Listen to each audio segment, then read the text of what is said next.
স্বাগত চট্টগ্রাম প্রতিদিনের সঙ্গে আছি শাহরিয়ার অঙ্কুর। টানা ভারী বর্ষণে বিপর্যস্ত হয়ে পড়েছে পার্বত্য জেলাগুলো। প্লাবিত হয়েছে বান্দরবানের লামা ও আলীকদমের বিভিন্ন নিম্নাঞ্চল।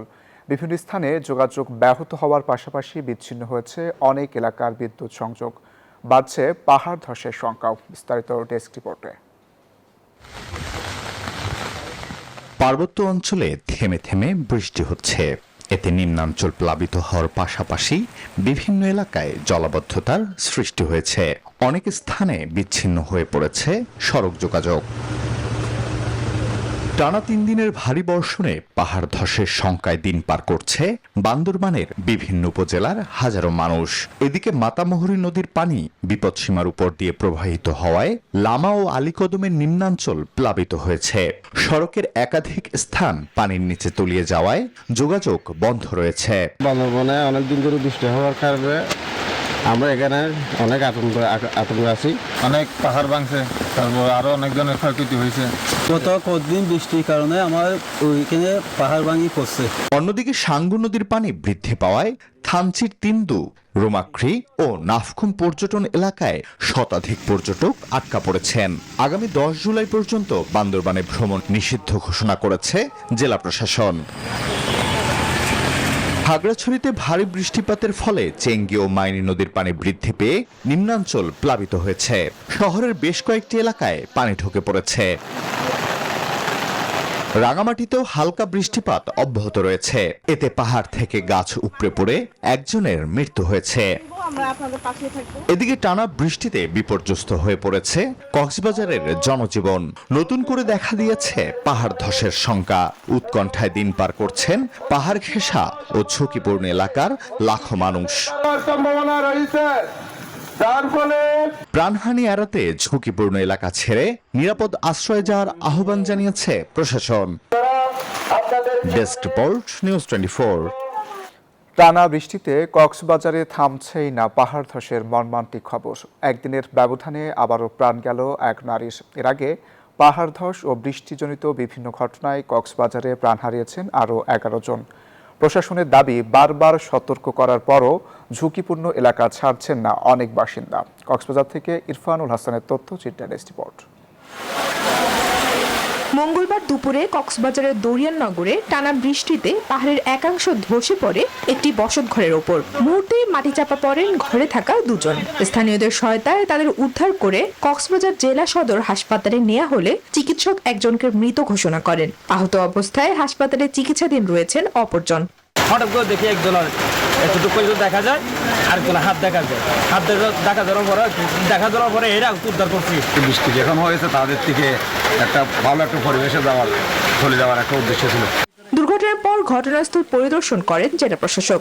জানান, আগেই মাইকিং করে সবাইকে নিরাপদ স্থানে সরে যাবার নির্দেশ দেওয়ার পরও শোনেননি স্থানীয়রা। পাহাড়ে যারা অবৈধভাবে বসবাস করছে সবাইকে আমরা নিরাপদে সরে যাওয়ার জন্য অনুরোধ জানাচ্ছি। আমরা আইন শৃঙ্খলা রক্ষাকারী বাহিনীরও সহায়তা নিচ্ছি যাতে তাদেরকে এখান থেকে সরে যায়। আমরা বিভিন্ন আশ্রয় কেন্দ্র খুলে দিয়েছি। একই কথা বলছে ফায়ার সার্ভিসও। আমরা বিভিন্ন স্পটে মাইকিং করেছি এবং এইখানেও আমরা গতকাল মাইকিং করে গিয়েছি, কিন্তু দেখা যাচ্ছে মাইকিং এ সচেতন করার পরেও লোকজন জানি না তাদের এই বাড়ি ছেড়ে নিরাপদ জায়গায় যাচ্ছে না। এদিকে কক্সবাজারে এখনো অব্যাহত রয়েছে বৃষ্টি। আরো কয়েকদিন বৃষ্টিপাত থাকতে পারে বলে পূর্বাভাস দিয়েছে আবহাওয়া অফিস। Desk report, news 24। এ বিষয়ে আরও জানাতে কক্সবাজার থেকে যুক্ত হচ্ছেন সহকর্মী ইরফানুল হাসান। ইরফান, কক্সবাজারে পাহাড় ধসের বিস্তারিত কি তথ্য আছে আপনার কাছে জানাবেন? কক্সবাজারে টানা যে বৃষ্টিপাত সেটি এখন পর্যন্ত অব্যাহত রয়েছে এবং আজকে আসলে বিগত কয়েকদিনের তুলনায় কিছুটা বৃষ্টিপাত কম। গতকালকে কক্সবাজারে পাহাড় ধসের ঘটনায় 8 জন রোহিঙ্গা ক্যাম্পে 8 জনের মৃত্যু হয়েছে। পাশাপাশি কক্সবাজার শহরে 1 জনের মৃত্যু হয়েছে।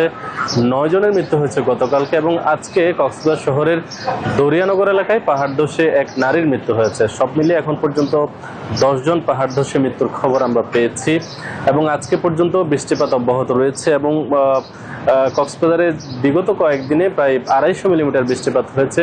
গত 24 ঘন্টায় সেটি কমে 150 মিলিমিটার মতো বৃষ্টিপাত হয়েছে। তবে এখন যে যে বৃষ্টির পূর্বাভাস আবহাওয়া অধিদপ্তর বলছে যে বৃষ্টিপাত আরও অব্যাহত থাকতে পারে এবং কবে নাগাদ আসলে বৃষ্টিপাত শেষ হচ্ছে সেটি এখন পর্যন্ত আসলে বলা যাচ্ছে না।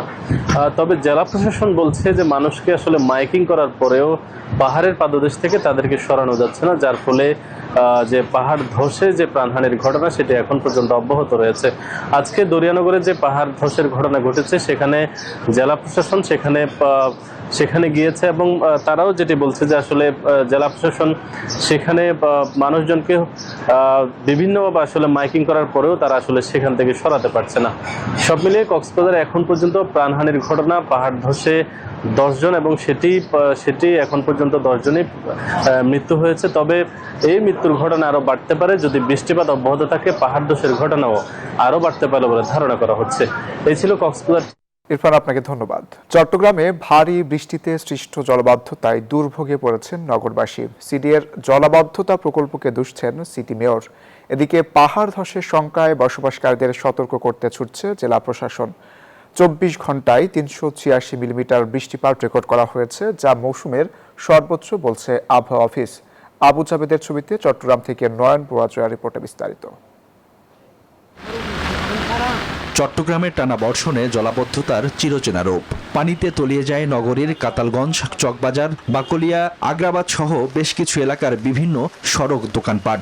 কোথাও হাঁটু পানি, আবার কোথাও কোমর সমান পানি। চরম দুর্ভোগে পড়েছেন নগরবাসী। অসম্ভব কষ্ট ভাই, একটু পানি হইলে এই রাস্তায় কাতালগঞ্জের রাস্তাটা সম্পূর্ণ ডুবে যায়। কত কষ্ট করে এখন কাজে যাবো, কাজ চলে যাবো, সেজন্য আইতাছি।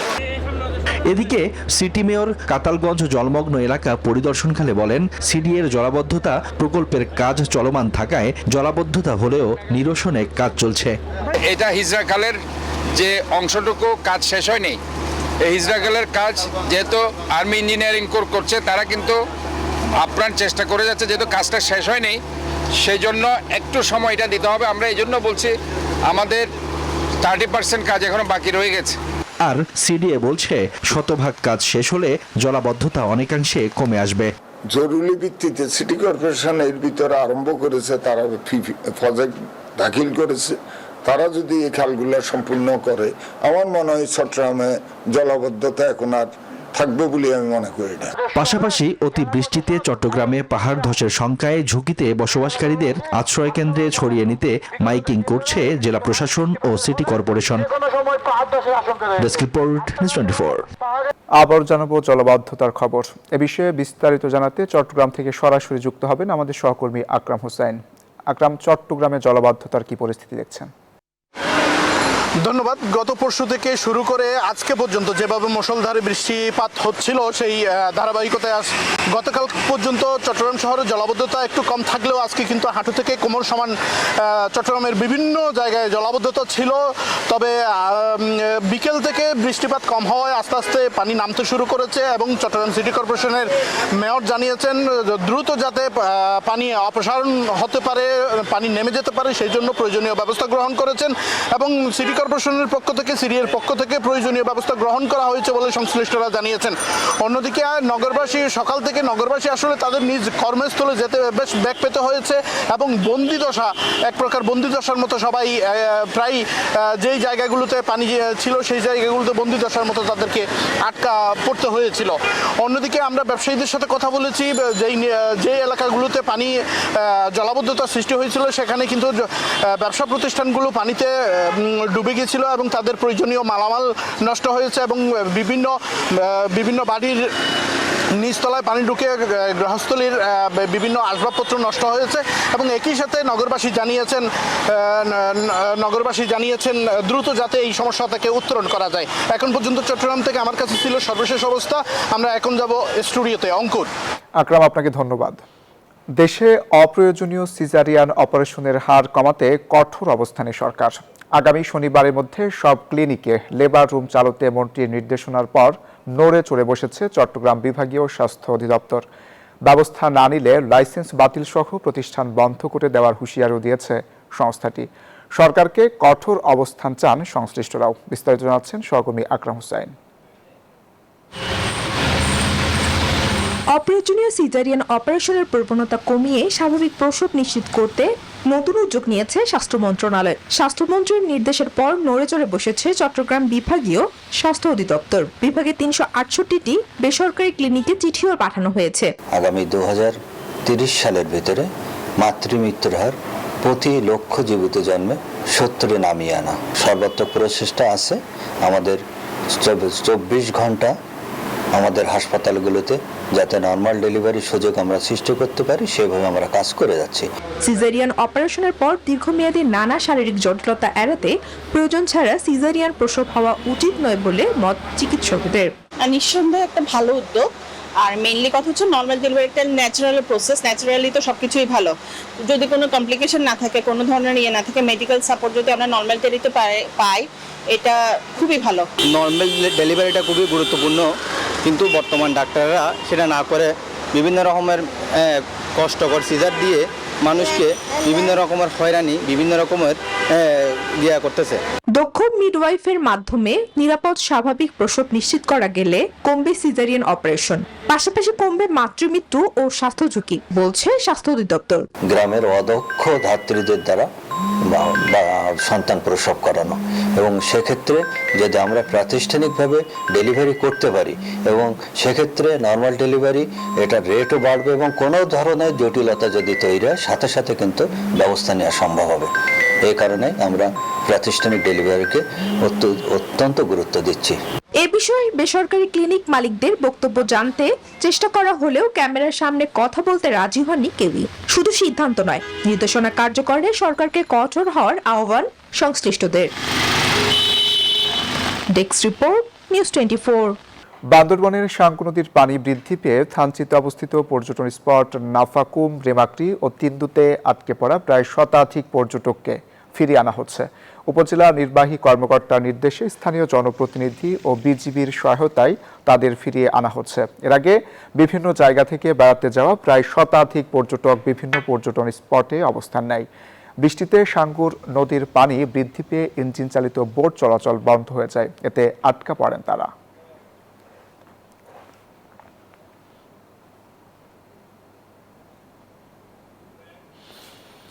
খাগড়াছড়িতে ভারী বৃষ্টিপাতের ফলে চেঙ্গি নদীর পানি বৃদ্ধি পেয়ে প্লাবিত হয়েছে নিম্নাঞ্চল। গড়াছড়ি শহরের মেহেদিবাগ, শব্দমিয়া পাড়া সহ বেশ কয়েকটি এলাকায় পানি ঢুকে পড়েছে। এ বিষয়ে বিস্তারিত জানাচ্ছেন জহুরুল আলম। গতকাল রাতে হঠাৎ করে ভারী বৃষ্টি বর্ষণের ফলে এখানকার যে নদীগুলো রয়েছে, বিশেষ করে খাগড়াছড়িতে চেঙ্গি নদী ও মাইনি দিঘিনালাতে এই নদীগুলো এখন ফেঁপে ফুলে উঠেছে। বিশেষ করে পানি এখন চেঙ্গি নদীর পানি উপচে পড়েছে। নিম্নাঞ্চলগুলোতে এখন পানি ঢুকে পড়েছে। বিশেষ করে খাগড়াছড়ি সদরের গঞ্জপাড়া, মেহেদিবাগ এলাকাগুলোতে এখন পানি ঢুকে পড়েছে। যে এখানকার যে এলাকাবাসীগুলো রয়েছে তারা এখন উঁচু স্থানে আশ্রয় নিয়েছে। আমি যদি একটু দেখাতে চাই, যেখানে দাঁড়িয়েছি খাগড়াছড়ি শহরের যে গরু বাজার, সেই গরু বাজারটা এখন পানিতে ডুবে গেছে এবং পাশাপাশি এখানে গরু বাজারের পাশে যে শুকর মাংস, শুটকি মাংসর যে বাজার রয়েছে সেই বাজারটাও এখন পানির নিচে আছে। এখানে চেঙ্গি নদীর পানি বাড়ছে ক্রমে। যেভাবে বৃষ্টি হচ্ছে তাহলে দেখা যাবে যে এখানে বৃষ্টির পানি আরও যদি বাড়ে তাহলে এখানে নিম্নাঞ্চল আরও প্লাবিত হওয়ার আশঙ্কা দেখা দিয়েছে। আমাদেরকে ইউএনও জানিয়েছেন যে পরিস্থিতি মোকাবেলার জন্য খাগড়াছড়ি সদরের ইউএনও ওনারা সংশ্লিষ্ট বিশেষ করে দুর্যোগ ব্যবস্থাপনার সাথে জড়িতদেরকে নিয়ে বৈঠক শুরু করেছেন। কোথায় কিভাবে বন্যা আক্রান্ত মানুষদেরকে আশ্রয় দেওয়া যায়, রক্ষা করা যায় সেই নিয়ে তারা বৈঠক করছেন। এলাকাবাসীরা জানিয়েছে তারা হঠাৎ করে সকালবেলা পানি ওঠার কারণে তারা এখন উঁচু স্থানে বিশেষ করে স্কুল কলেজগুলোতে ওরা আশ্রয় নেওয়ার জন্য ছুটাছুটি করছে। খাগড়াছড়ি সদরের চেঙ্গি নদীর পাড়ের গরুবাজার থেকে ছিল আমার খাগড়াছড়ির পাহাড়ি ডল নিয়ে সর্বশেষ তথ্য। আমি ফিরছি স্টুডিওতে। ভরা মৌসুমে চাঁদপুরের আড়তগুলোতে ইলিশের সংকট, দামও ক্রেতাদের নাগালের বাইরে, তাই হতাশ তারা। বৈরী আবহাওয়ার কারণে জেলেরা পাচ্ছেন না পর্যাপ্ত ইলিশ, তবে বৃষ্টি বাড়লে পর্যাপ্ত ইলিশ ধরা পড়বে বলে জানান জেলা মৎস্য কর্মকর্তা। চাঁদপুর প্রতিনিধি খোকন কর্মকারের তথ্যচিত্রের রিপোর্ট। আষাঢ় শ্রাবণ বর্ষাকাল, চলছে ইলিশের ভরা মৌসুম। জেলেদের জালে এ সময় ঝাঁকে ঝাঁকে ইলিশ ধরা পড়ার কথা, তবে বৈরী আবহাওয়ার কারণে ইলিশ ধরা বন্ধ, তাই জেলেরা পড়েছেন দুর্বিপাকে। প্রতি প্রতি বছর সাগরের ৬৫ দিনের অভিযানের পর হাতিয়া সন্দ্বীপ, চর আলেকজান্ডার, পটুয়াখালী সহ উপকূলীয় অঞ্চল থেকে শিপিং বোটে করে প্রচুর ইলিশ চাঁদপুর বড় স্টেশন ইলিশ অবতরণ কেন্দ্রে আসে। আমদানি হয় 200 থেকে 300 মন ইলিশ, কিন্তু এবছর এ আড়তে আমদানি হচ্ছে মাত্র 40 থেকে 50 মন। এতে লোকসানে পড়ছেন পাইকারি ব্যবসায়ীরা। প্রতিদিন যেখানে আমরা 200 থেকে 300 মন মাছ রেগুলার এখানে আসতো, এই বছর এখনো বড় মৌসুম চলতেছে, কিন্তু এখন আমরা 50 মন মাছও আমাদের এখানে আসে না। পাইকারি বাজারে ইলিশের দাম দেখে হতাশ দূর দূরান্ত থেকে আসা ক্রেতারা। 800 গ্রামের ওজনের মাছ 1600 টাকা করে বলছি, কিন্তু দোকানদার 1800 কমে 1 টাকা কমে বিক্রি করবেন। সিজন হিসাবে তো মাছের দাম আরো কম থাকার কথা, সেই অনুপাতে কম নাই। তবে বৃষ্টিপাত বাড়লে নদীতে বাড়বে স্রোত, তখন ইলিশ ধরা পড়বে বলে জানান এই কর্মকর্তা। পর্যাপ্ত বৃষ্টি ইলিশের প্রাচুর্যতার অন্যতম কারণ। বৃষ্টি হলে নদীর নাব্যতা এমনিই বাড়বে, তো নদীর নাব্যতা বাড়লে পলির সিলটেশন যেটা এটার পতিত হওয়ার পরিমাণ কমে যাবে, যার কারণে নদীর গভীরতাও কিছু বাড়বে। তো সার্বিক কার্যক্রমগুলা ঠিক মতো চললে ইলিশের প্রাচুর্যতা আশা করি বাড়বে। বর্তমানে পাইকারি বাজারে 1 কেজি 100 বা 200 গ্রামের ইলিশ বিক্রি হচ্ছে 3000 থেকে 3100 টাকায়। 1 কেজি ওজনের ইলিশ 2600 থেকে 2800 টাকা, 700 থেকে 900 গ্রামের ইলিশ 2300 থেকে 2500 টাকা, 500 থেকে 700 গ্রামের ইলিশ 1800 থেকে 2200 টাকা, আর আরো ছোট ইলিশের হালি বিক্রি হচ্ছে 900 থেকে 1200 টাকায়। Desk report, news 24। আর এই ছিল চট্টগ্রাম প্রতিদিনে। এতক্ষণ সাথে থাকার জন্য ধন্যবাদ।